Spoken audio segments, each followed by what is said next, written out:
Is Grandpa Biden putting family before country if he pardons his son's 2 criminal charges? Well, let's unpack. These are 2 charges, not 34 felony charges.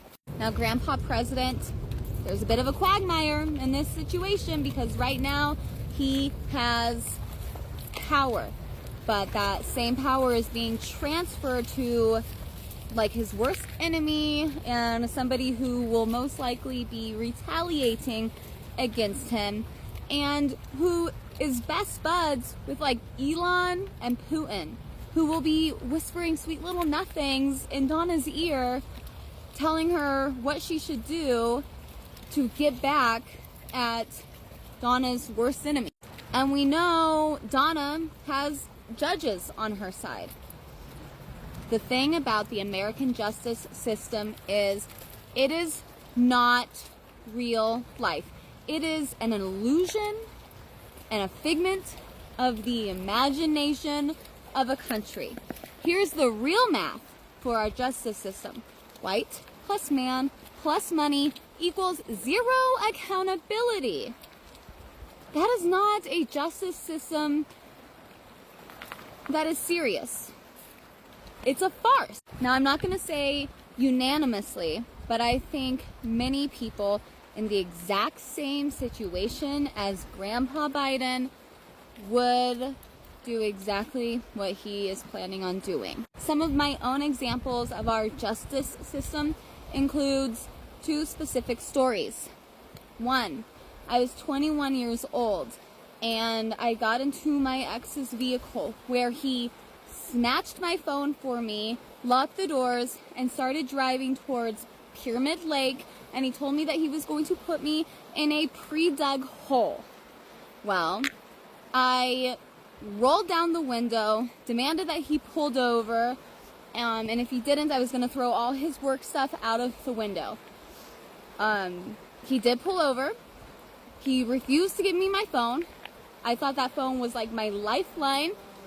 I demanded it to have it back, and he dropped it on the floor. Now, this phone was like a week or a month old because either a week or a month prior to this situation, he had snapped my other one in half. And so I grabbed him by the jaw, and I was like, how dare you? And then I grabbed my phone from under his truck, and I started walking home. The police picked me up on the side of the road, and I got arrested and charged with domestic battery. And I was in jail on Easter Day. What about the white guy who's going to put you in a pre-dug hole? Nothing. Not arrested. Didn't have to ever see a judge. I had to see a judge 3 times and go to anger management classes. Now, 3 years ago, I'm at Redfish Lake with my 12-year-old son and my sister. We rented a paddleboard and we were playing on it. My sister tipped the paddleboard.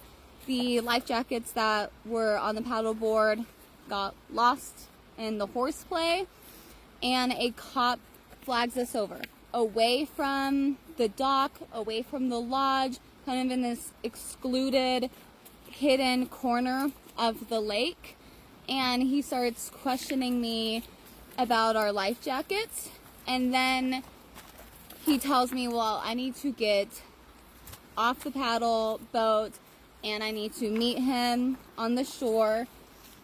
And he just continues to, question me. He's just like obsessed with these life jackets, and he's like really upset with me.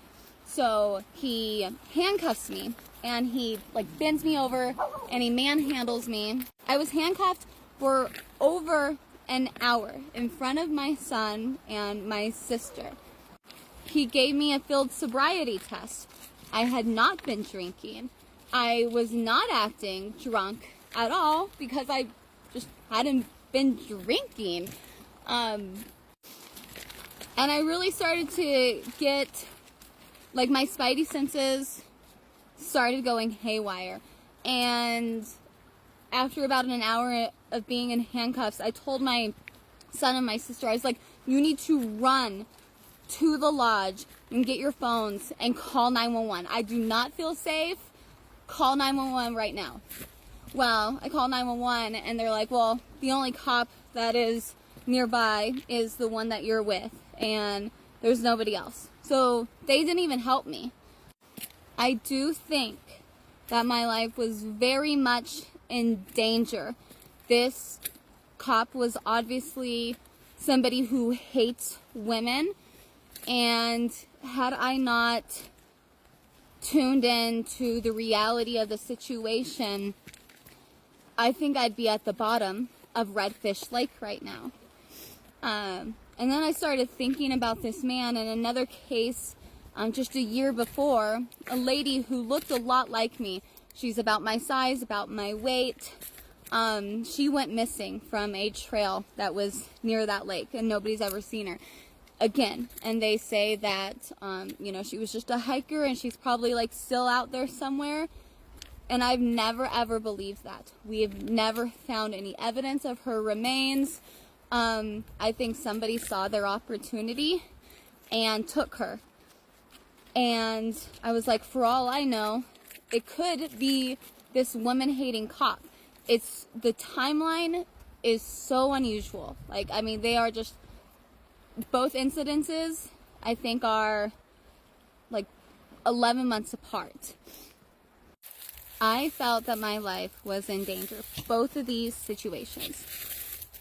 I will never know if it really was or not.